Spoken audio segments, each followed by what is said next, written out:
जिवंत राहिला तरी पेन्शन मिळणार असं नाही का तो आता जिवंत आहे पण आता पेन्शन नाही मिळणार नाही. तो मरेपर्यंत त्याला पेन्शन मिळेल आणि मेल्यानंतर चौथं त्याचं प्रावधान त्याचा नॉमिनी म्हणजे त्याची धर्मपत्नी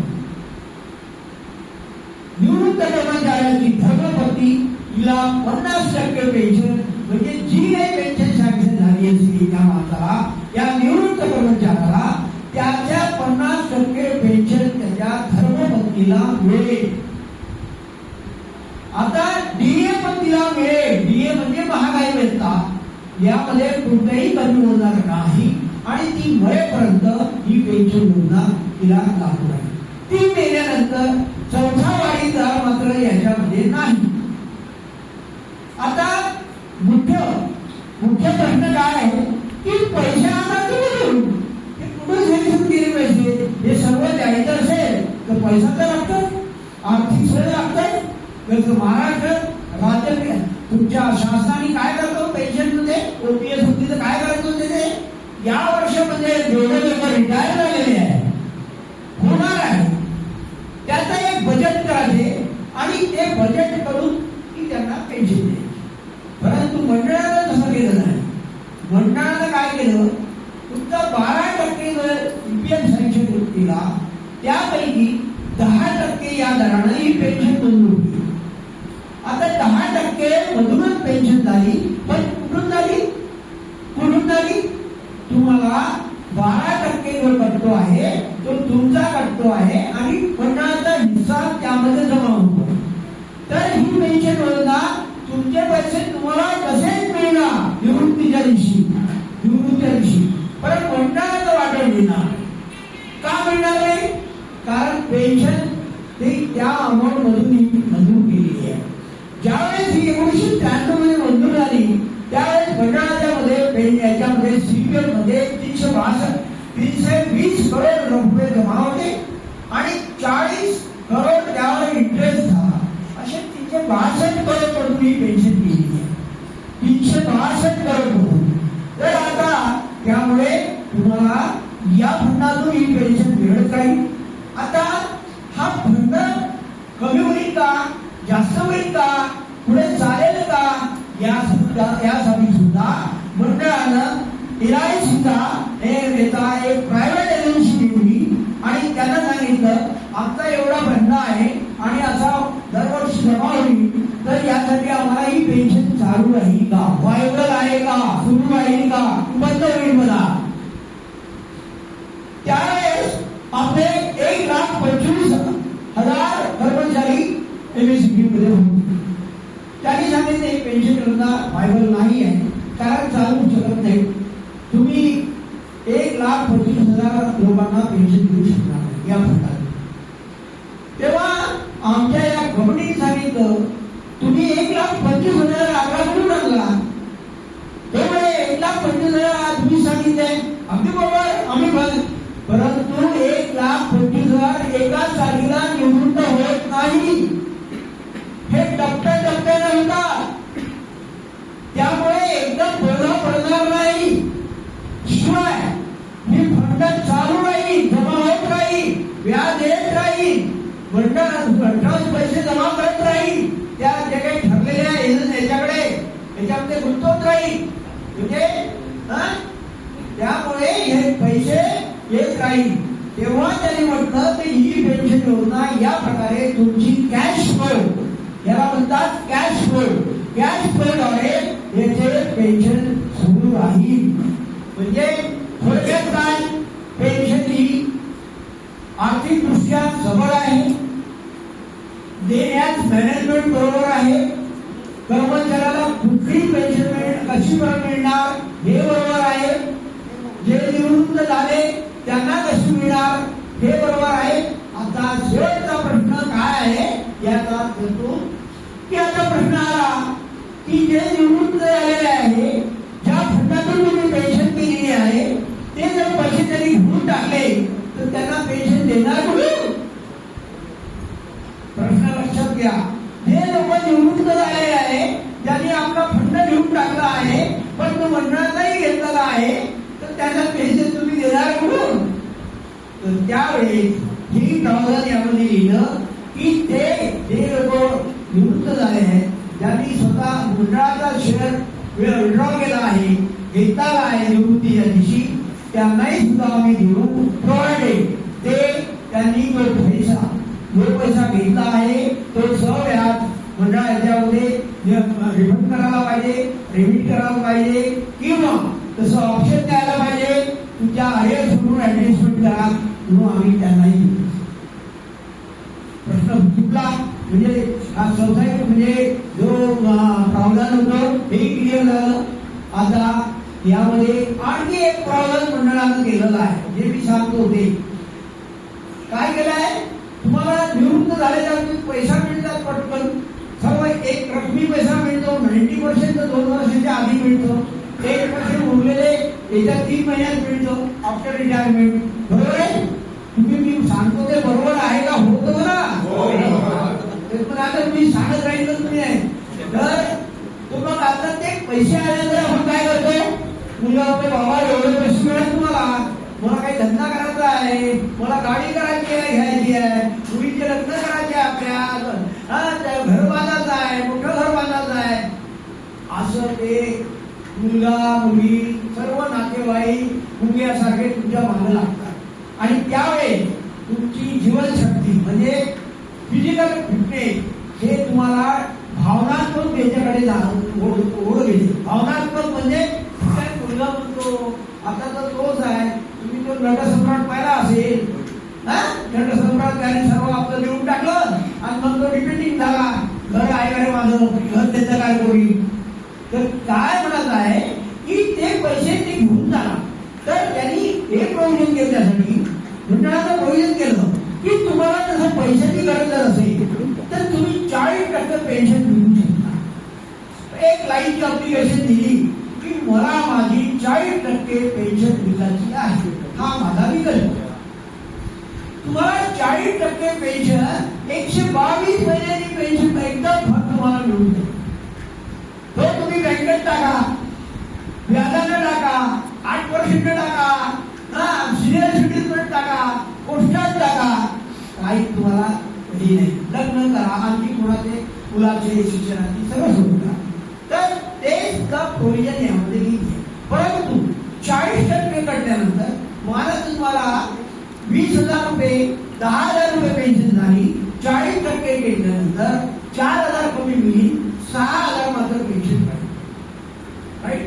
6,000 पेन्शनवर डीए मात्र जो 10,000 मिळणार होता तो डीए मात्र कमी होणार नाही. समजलं ना. डीए कमी होणार नाही, 6,000 पेन्शन, 10,000 तो डीए मिळत होता तो डीए मिळणार. म्हणजे काय झालं की तुमच्या गरजा, नीड, आवश्यकता आणि या सर्व पूर्ण केल्या या त्याच्यामध्ये. आणि शिवाय 2% मंडळाकडे शिल्लक आहे तुमचे पैसे होते.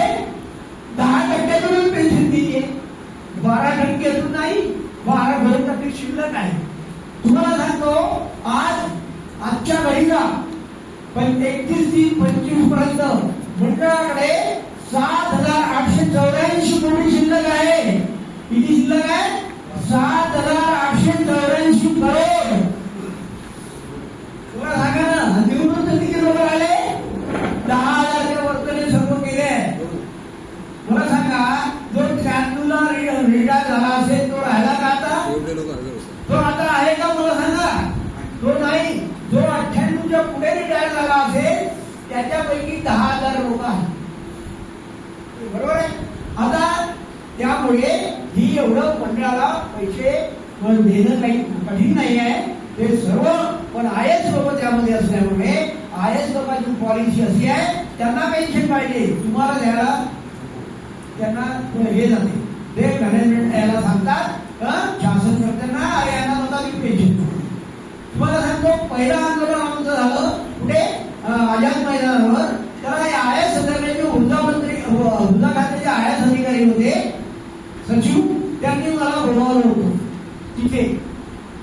पहिला प्रश्न त्यांनी काय केला, शॉर्टमध्ये सांगतो मी, मुद्दे सांगतो, किंवा थर्ड आहे पेन्शन मागून राहिले, आंदोलन करता.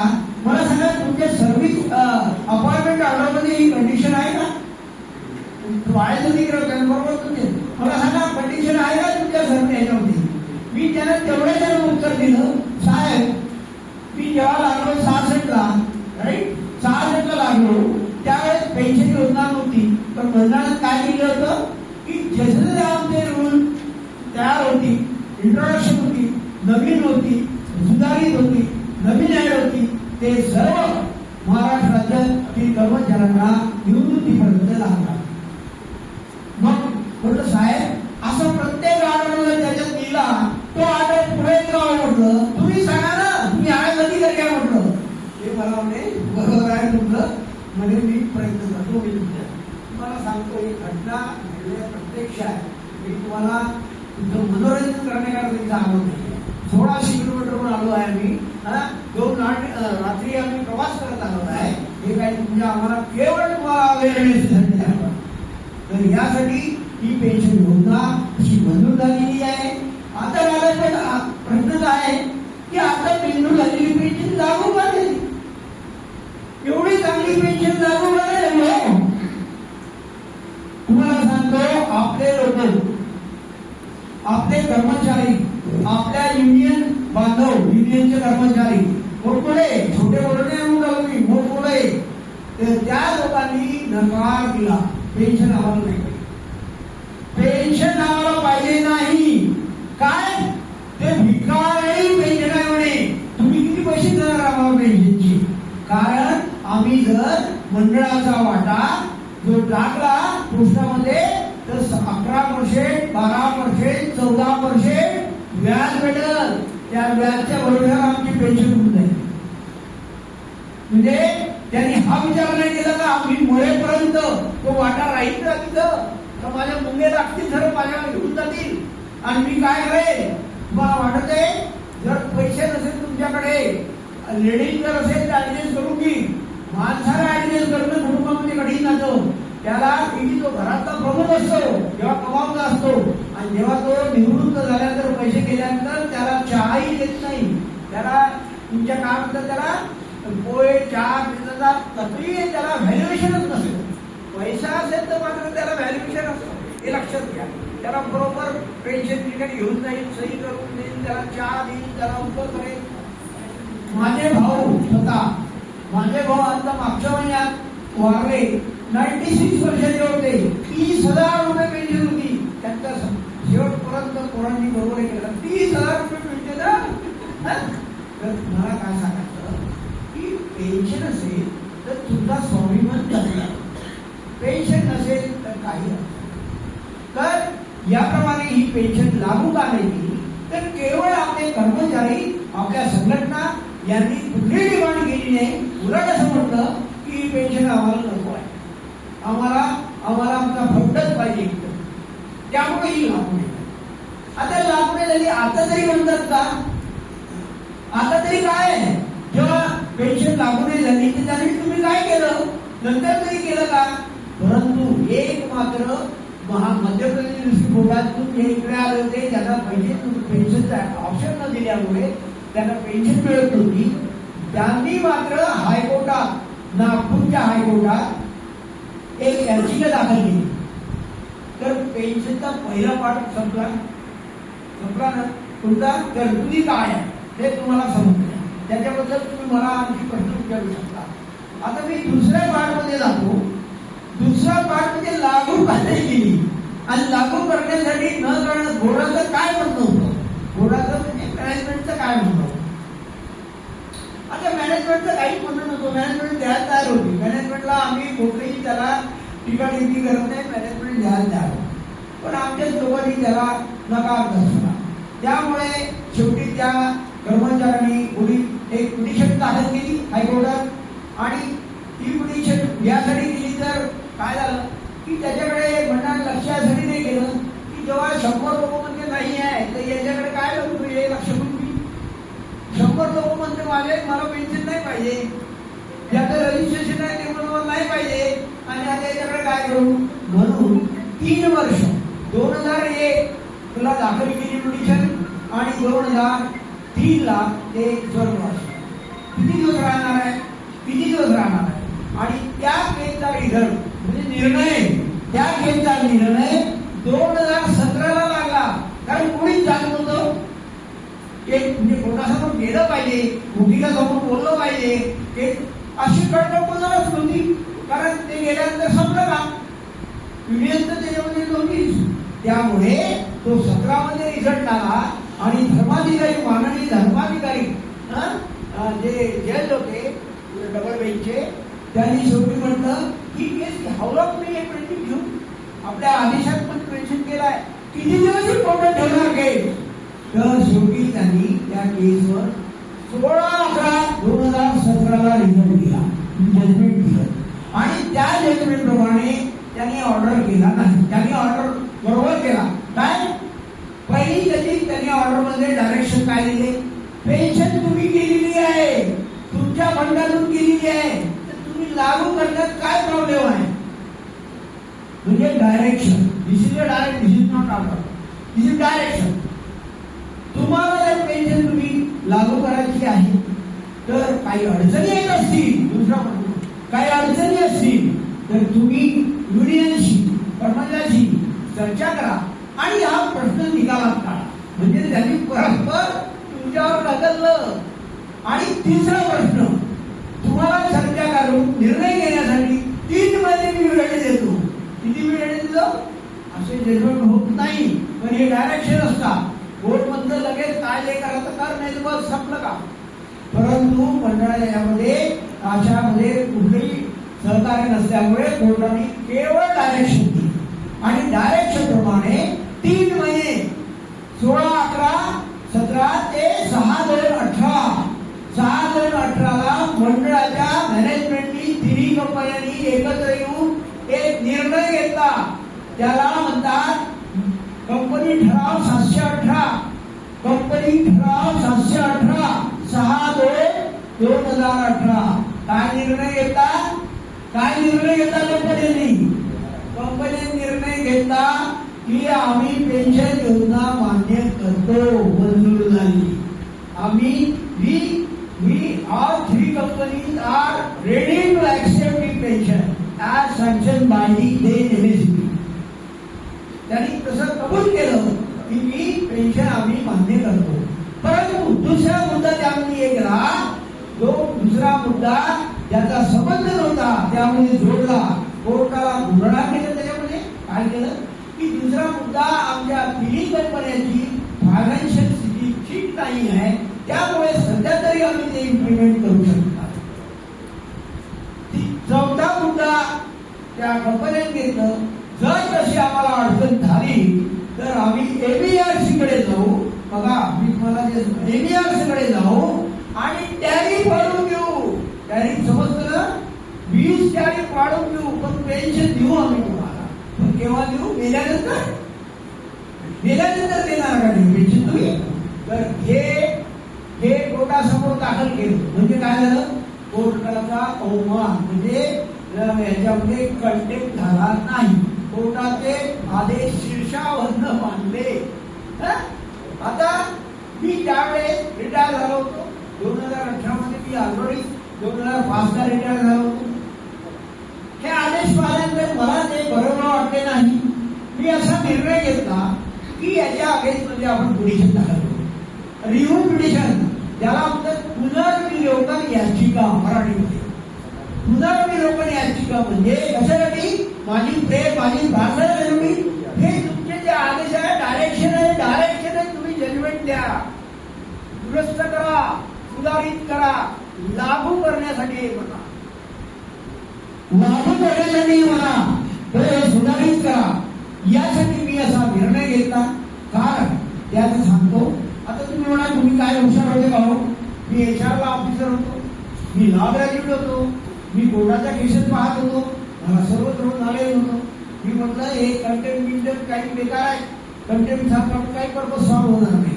कंटेम्प्ट कशासाठी असतो, कंटेम्प्ट याचिका यासाठी असतं केवळ हायकोर्टाचे जजमेंट, कोर्टाचे जजमेंटचा काही मान हानी झाली का किंवा मान राखला नाही का, बस एवढ्यासाठी. बाकी त्याचा इन डिटेल त्याच्यावर अभ्यास होत नाही. तर मी म्हटलं याच्यावर पुनर्विलोकन याचिका टाकू आणि त्या दृष्टिकोनातून मी निर्णय केला की मी पुनर्नवी लोकांनी याचिका टाकण्याचा. परंतु त्याचबरोबर माझ्या 15 लोक माझ्यासोबत होते. त्यांनी म्हणलं सरडे साहेब तुम्ही नका टाकू, आपण सर्व मिळून टाकू, आपण सर्व मिळून टाकू. त्यावेळेस म्हणतो मी तरी लीडर नाही, एक माझी तर युनियन नाही, 2 आणि माझ्या तर रजिस्ट्रेशन नाही, 3, मी कशा बंधन टाकू. तर ते म्हणे आपण एक निर्णय एक युनियन गठीत करू आणि त्या बेसवर आपण ही याचिका टाकू. त्याप्रमाणे ही आमची युनियन रजिस्टर युनियन आहे बघा. 2019 आम्हाला हे मिळालेलं आहे. तर आम्ही वकिलाची संदर्भ केला. वकील म्हणे तुम्ही 1 वर्षात रजिस्टर मिळालं तरी चालेल, पण तुम्ही टाकू शकता. तर आम्ही तो निर्णय घेतला आणि ती पिटिशन 18 जुलै 2018 दाखल केली. काय होता खूप मुद्दे नाही मांडले, खूप शॉर्ट आमची पिटिशन आहे. त्यामध्ये एवढंच म्हटलं पिटिशन मध्ये की मंडळांनी ते तुम्हाला सांगितलं पैसे नाही, कंपन्यांनी ते तुम्हाला गुमराह केलेला आहे. पैसे कारण काय आहे, दर 10 तारखेला महिन्याच्या 12% हिस्सा मंडळाला जमा करावा लागतो ट्रस्टमध्ये. जर केला नाही तर पेनल्टी ठोकतं ते. मग तुमच्याजवळ पैसे नाही असं कसं म्हणता. आजपर्यंत तुम्ही एका तरी कर्मचाऱ्याला म्हटलं का बाबा रे तू रिटायर होत आहे, तुझे पैसे तर तुला देणार, पण आमचे पैसे आम्ही देऊ शकत नाही, आमची अशी झाली का केस? झाली का नाही. मग म्हणून हे गुमराह करून आले, बोर्डाचं माइंड करून आले बोर्डाचं, ते आमच्या पिटिशन मध्ये दाखल. नंबर 2 मध्ये आम्ही केलं हे मंडळाने स्वतःच पेन्शन केलेली आहे आणि फंडाची तरतूद केलेली आहे. ते एजन्सी अप्रूव्ह करून त्यांच्याकडून मार्गदर्शन घेतलेलं आहे. कोर्टाचे शासनाचे ऍडव्होकेट जनरल ओपिनियन घेतलं आहे. म्हणजे पेन्शन सर्वसमावेशक बाबीचा यामध्ये विचार केलेला आहे. तर आता मुळात फायनान्स नाही हे म्हणणे चुकीचं आहे. हा आम्ही हे म्हणलं की आता यांची आर्थिक स्थिती ठीक नसेल, आम्ही त्याच्यावर कॉमेंट नाही करत, कारण त्याच्या अनेक कारण आहेत. मोठमोठ्या इंडस्ट्रीला कनेक्शन दिले पैसे माफ करून टाकतात, ऍग्रिकल्चरमध्ये पैसे मिळत नाहीये, अशी अनेक कारणं असू शकतात. त्यामुळे ते कारण त्याचं जस्टिफाय असू शकतो. परंतु मंडळा मात्र 10 तारखेला कुठल्याही कंपनीला त्याचा वाटा भरावा. बरोबर आहे? बरोबर आहे का? त्यामुळे या गोष्टी आम्ही आमच्या पेरमध्ये शेवटी म्हटलं की हा जो 718 अडथळा टाकलेला आहे बिहार पास करून पैसे आले तेव्हा आम्ही देऊ, उधार केलाय, याला स्टे करा, याला स्थगिती द्या आणि बिहार 624 जो आहे तो इम्प्लिमेंट करा. ही आमची प्रेर आहे कोर्टाला. आता आम्हाला वकिलांनी काय सांगितलं की 1 वर्षात निघेल. म्हणजे 1 वर्षात ठीक आहे, बरोबर आहे. पण नंतर काय आलं तुम्हाला माहिती आहे, 2 वर्ष करोना आला. 19-20 करोना होता. त्या करोना काळात आमचे ऍडव्होकेट चालले गेले. त्यामुळे दुसऱ्या ऍडव्होकेट नेमा लागले आणि दुसरी नेमून सुद्धा आमचं रजिस्ट्रेशन मिळालं. आम्हाला अवेअरनेस लोकांना सांगायचं होतं पेन्शन.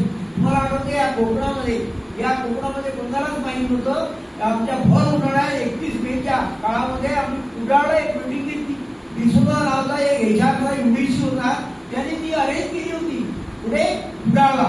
त्या उन्हामध्ये आम्ही आलो, तेव्हा आम्ही तुमच्या त्या शिवसैनिकच्या गाडीनं कशासाठी आलो, पैसे मागासाठी आलो.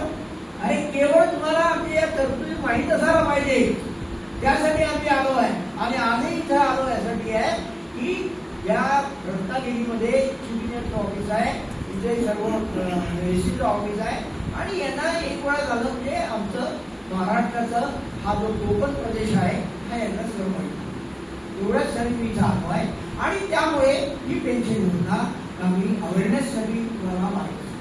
आता तुम्ही म्हणाल वकिलाला आता आमची सोय कोर्टाचा जर आम्ही रिप्लाय टाकलेला आहे, तर सुरुवातीला कोर्टाने म्हणजे या मंडळाच्या ऍडव्होकेटनी उत्तर आम्हाला दिलं. काय दिलं? 4 मुद्दे त्यांनी बेसिक मुद्दे सांगितले. पहिला मुद्दा त्याचा काय होता की हा प्रस्ताव होता पेन्शन वरती. This is a proposal for pension, this is not a order, this is not a resolution. दुसरा जरा की ही धोरणात्मक बाब नव्हती, तिसरा मुद्दा, तिथं त्या पैसेच नाही पेन्शनचे, म्हणून आता पेन्शन कसं करणार. आणि चौथा, यासाठी युनियनचं पाठिंबळ कोणीच कन्सेंट दिलं नाही, त्यामुळे आपली हे पेन्शन त्यांनी जे मांडली आहे हे रिजेक्ट करा आणि डिस्मिस करा. आम्ही या चारही उत्तर दिलं. काय दिलं उत्तर? पहिल्या मुद्द्यात दिलं, जर रिझर्वेशन नसतं, आपलं जर पेन्शन प्रस्ताव आहे मुद्दा, तर रिझर्वेशन आलं कुठून? एक्झिक्युटिव्ह बॉडीनं रिझर्वेशन घेतलं कुठून? आणि त्या एक्झिक्युटिव्ह बॉडीनं रिझर्वेशन घेऊन कॉर्पोरेट अथॉरिटी सर्व्हिस रेग्युलेशन 4 प्रमाणे चेअरमनला जे अधिकार दिलेले आहे, त्या चेअरमननं सही केली. त्या चेअरमननं त्याच्यावर त्या बियारावर सही केली कशी? आणि रागा धोरणात्मक बाजू, तर आम्ही सुप्रीम कोर्टाचं डिसिजन साईड केलं की एक्झिक्युटिव्ह बॉडीनं जे काही निर्णय घेतलेले आहे ते धोरणात्मकच असतात. ते धोरणात्मक असतात, त्याला तुम्ही डिनाय करू शकत नाही.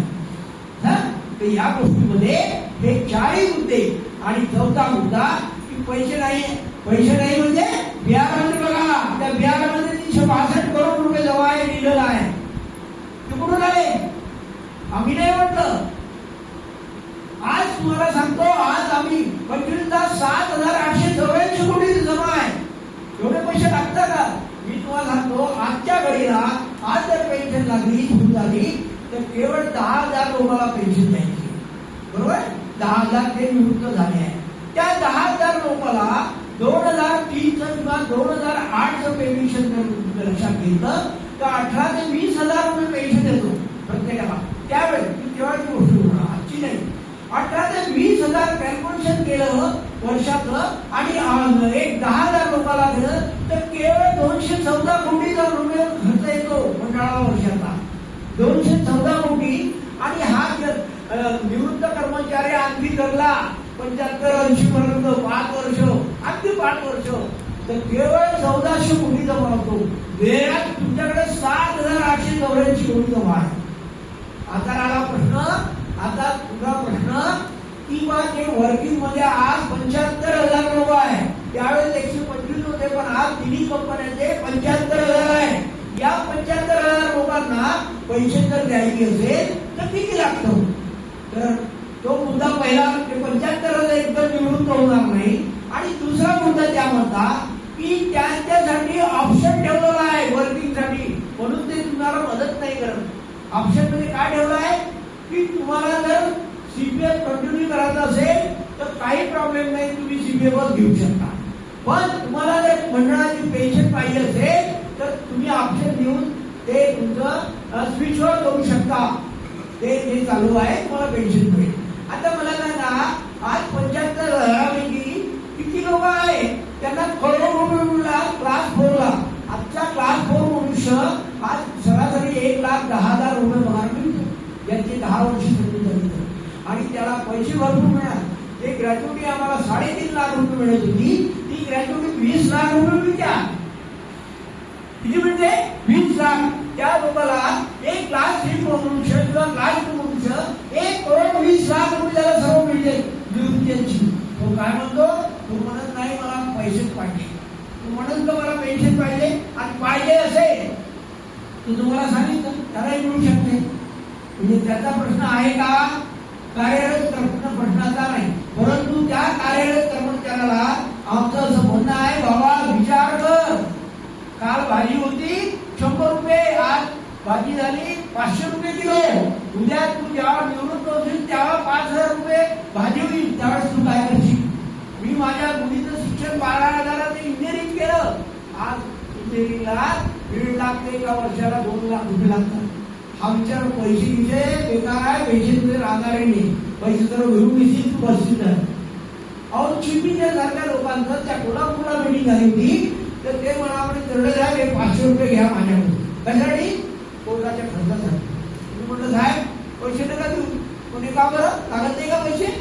मी म्हटलं रजिस्ट्रेशन नाही आहे, उद्या कंप्लेंट केली म्हणजे मी अंदर चालला नाही, मला भ्रष्टाचार नाही करायला, पैसे राहू द्या.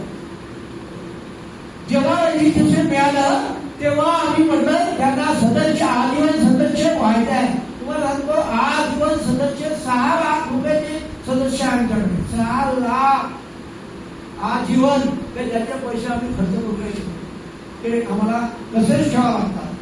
हा त्यावेळेस आमचा चार्टर्ड अकाउंटंट म्हणाला की तुमच्याकडे हे आहे काय खर्च कमी आहे आणि तुमचं पैसे जास्त आहे, तुमच्याकडे इन्कम टॅक्स लागला पाहिजे. तुम्ही म्हटलं साहेब तुम्ही सीए जरूर आहात, तुम्हाला हे माहिती आहे हे आमचं उत्पन्नच नाही आहे. पुढचं जे फी आम्ही घेतो आहे 300 रुपये आणि 200 रुपये खर्च म्हणजे ऍडमिनिस्ट्रेटिव्ह खर्च 200 रुपये आणि 300 रुपये आजीवन फी. हा जन्म तुम्ही लाईफ लॉंग एक वेळा मेंबर व्हा. हे पैसे आम्हाला बँकेमध्ये तसेच ठेवावे लागतात. उद्या आम्ही आमची पेन्शन मंजूर झाली आणि आम्हाला काही कारणानं हे जर करावं लागेल तर हे अमाऊंट डोनेट करावं लागेल. ते खर्च करता येत नाही, वापरता येत नाही. समजलं? म्हणून त्यामुळे तुम्हाला सांगतो की आमची जी पेन्शन योजना आहे यासाठी आमचे जवळ भरपूर आहे. सध्या आमच्याकडे पैसे आहेत, पण तुम्हाला आठवते सुप्रीम कोर्टामध्ये आपल्याला 3 बेंच असतो. 3 म्हणजे जजचं बेंच असतं, तिचं 2 बेंच असतात.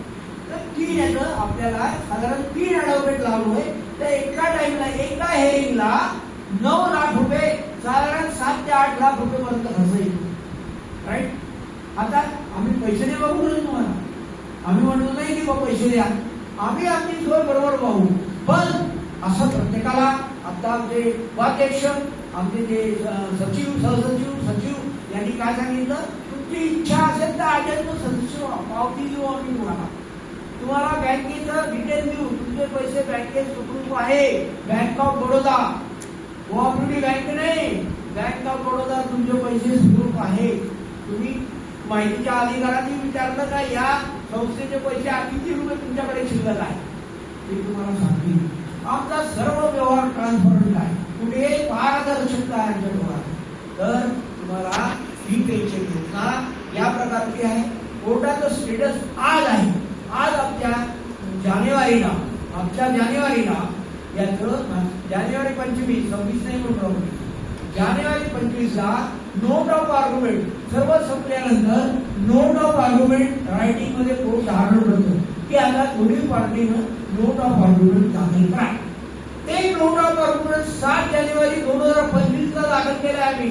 परंतु नागपूर हायकोर्टामध्ये चेंजेस तुम्हाला आठवते, हायकोर्टात कसं चेंज होतंय, खूप गुंतापाल होतं. दर 3 महिन्यानंतर गुंतापाल होतो. त्यामुळे ते असंच राहिलं. दिवाळी आली, कोर्टाने कबूल केलं की तुमची पेन्शन योजना. त्यावेळेस माननीय एकनाथराव शिंदे यांनी पेन्शन अनाऊन्स केली होती. कुठली सरकारी कर्मचाऱ्यांची कॉन्ट्रीब्युशन जी ते बजेट करत होते ते काढून टाकलं आणि आपल्यासारखे कॉन्ट्रीब्युशन पेन्शन सुरू केली आहे. तर ते देतो तुम्हाला. तर कोर्ट म्हणे आम्हाला, अरे हो तुम्हाला तर ते महाराष्ट्र गव्हर्नमेंटने दिलं दिली, याच्याकडे लक्ष कशा करतात. तर आमच्या वकिलांनी त्यांना सांगितलं, सर तुमच्या समोर मंडळाची पेन्शन योजना आहे त्याच्यावर तिकडे द्या, ते आम्हाला इकडे तिकडे डायव्हर्ट करू नका.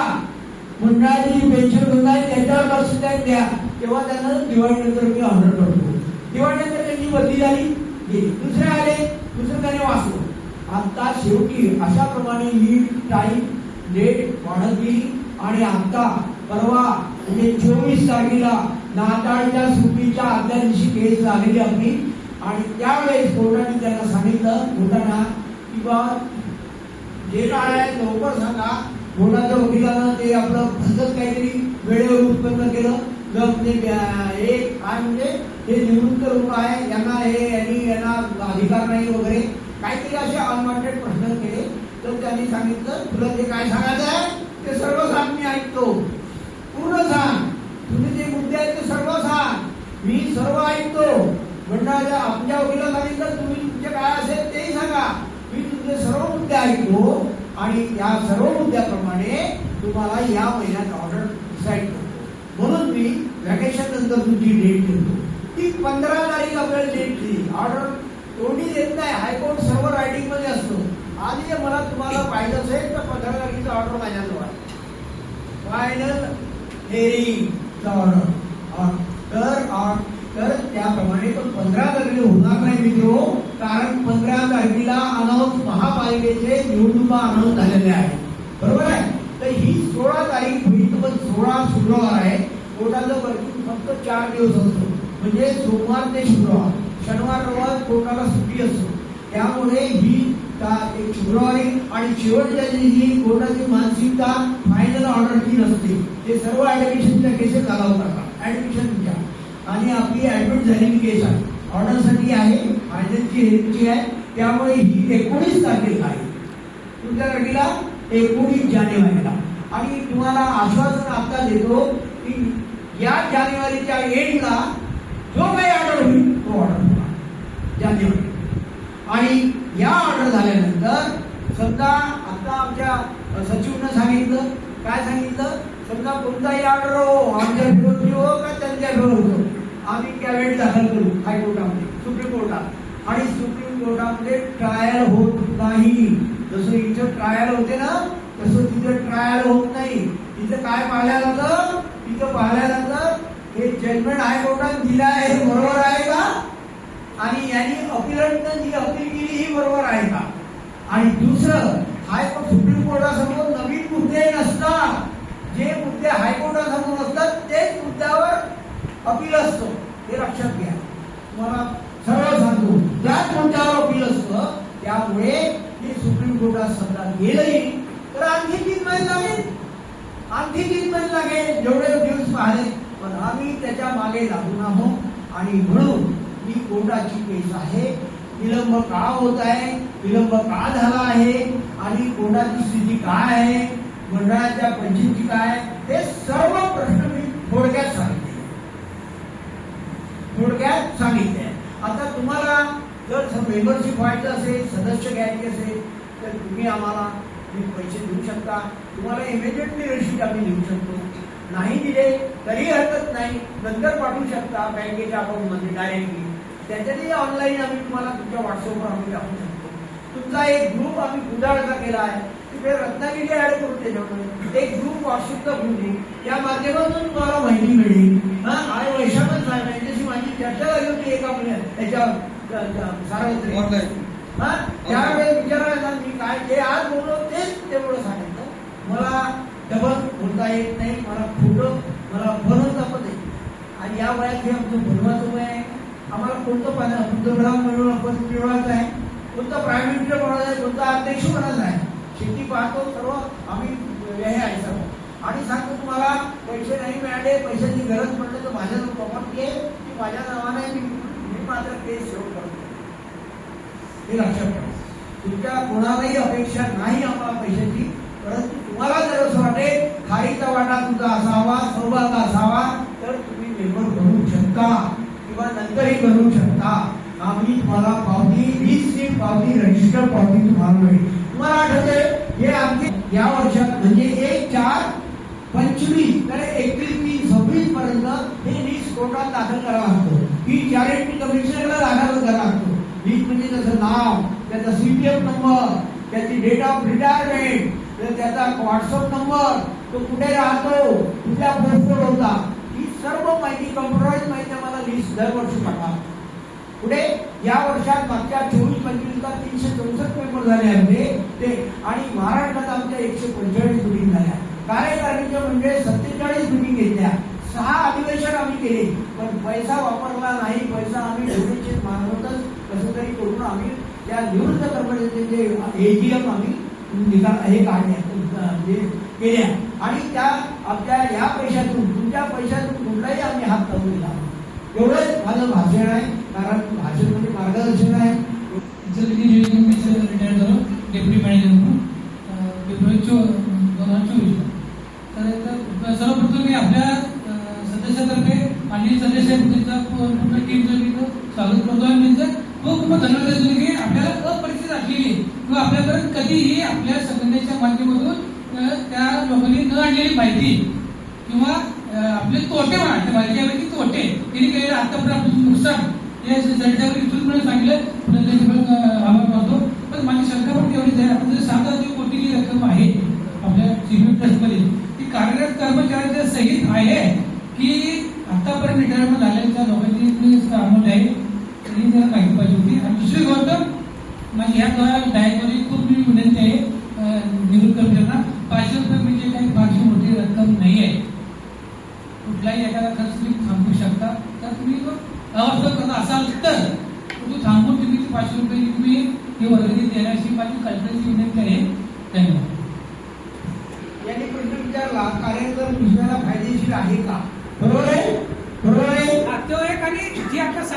अमाऊंट आहे ती कार्यरत कर्मचारी सहित आहे का? हा याच्याबद्दल- आता मला एक सांगू, त्यांचा प्रश्न काय, जी काही अमाऊंट आज शिल्लक आहे मंडळाच्या त्याच्यामध्ये सीपीएफ म्हणजे ट्रस्टमध्ये, तर ही कार्यरत कर्मचाऱ्यासहित आहे का? बरोबर आहे, ही कार्यरत कर्मचाऱ्याची अमाऊंट आहे आणि पेन्शन ही व्यक्तिशाला नाही किंवा हा रिटायर आहे याची पेन्शन आहे, हा वर्किंग आहे याची पेन्शन आहे असं नाही. ही ग्रुप पेन्शन आहे, ही ग्रुप पेन्शन आहे. म्हणून तो जो फंड आहे तो फंड आहे जे निवृत्त झालेला नाही त्याचा फंड आहे. कार्यरत कर्मचाऱ्याचा म्हणजे जे आता सध्या आहे त्यांचा फंड आहे. हा क्लिअर झाला. म्हणून आता मला दुसरा प्रश्न की तुम्ही म्हणाल मग आता निवृत्त कर्मचाऱ्याला पैसे कुठून देणार, त्यांनी तो पैसे घेतले आहे. तुम्ही आपल्या भाषणात आपल्या मार्गदर्शनात सांगितलं तुम्हाला की त्यालाही पैसे पेन्शन मिळेल त्यांनी जर त्याच्या आई समजून. फॉर एक्झाम्पल मला आता IAS मध्ये 26 लाख रुपये मिळणार, 18,000 रुपये जर कन्सिडर केले 26 लाख, वेळात मला फक्त 19 लाख रुपयाचं ऍडजस्टमेंट आहे. 8.5 लाख रुपये मी घेतले होते मंडळाचे, किती 8.5 लाख, 8.5 लाखचे 19 लाख रुपये भरून द्यायला लागते मला. तर माझे जे पैसे आहे 26 लाख मी लिहून देईल, ऍडजस्टमेंट करा, बुक ऍडजस्टमेंट. संपलं का? संपलं का? म्हणजे मी क्वालिफाईड आहे कंडिशन प्रमाणे. आता तिसरा मी सांगतो, या दोन्ही प्रश्नाचं उत्तर दिलं आहे मी. तिसरा प्रश्न की ज्या कर्मचाऱ्याला जे निवृत्त झालेले आहे 95 नंतर ज्यांना पेन्शन मिळत आहे, जसे आमचे पाटे आहे, त्या पाट्याला 2,500 रुपये मिळते, तर ही पेन्शन चालू राहणार का? हा प्रश्न विचारायला पाहिजे होता तुम्ही बरे काही लोकांना. तर हाही प्रश्न मी तुम्हाला सांगतो की ही सुद्धा पेन्शन चालू राहील. म्हणजे कशी चालू राहील, का सुरू राहील, त्याचं कारण हे आहे की मंडळाचे 3 सदस्य तिकडे गेलेले आहे. त्या वर्षात तुम्हाला हे 2,500, 1,500, 1,000, 1,200 मिळत आहे. जोपर्यंत ते पैसे परत करत नाही, ट्रान्सफर करत नाही सेंट्रल गव्हर्नमेंट आपल्या याच्यात, केव्हा ट्रान्सफर होईल? आपली पेन्शन इम्प्लिमेंट झाल्यानंतर आपण मागणी करू त्यांना की आपले पैसे द्या, एवढे पैसे आमचे आहे. ते जर ट्रान्सफर झाले तर ती पेन्शन मिळणार नाही, आणि नाही झाले तर तुम्हाला ती सुद्धा पेन्शन मिळत राहील. समजलं? म्हणजे मी तुमच्या दोन प्रश्नात तिसराही प्रश्नात उत्तर क्लिअर केलं.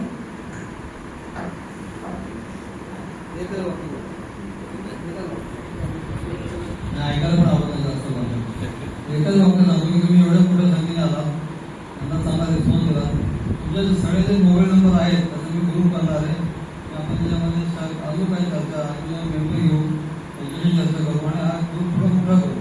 बाकी पैशाचं टेन्शन घेऊ नका. असं सेक्रेटरी द्या, नाही तर राहील. धन्यवाद.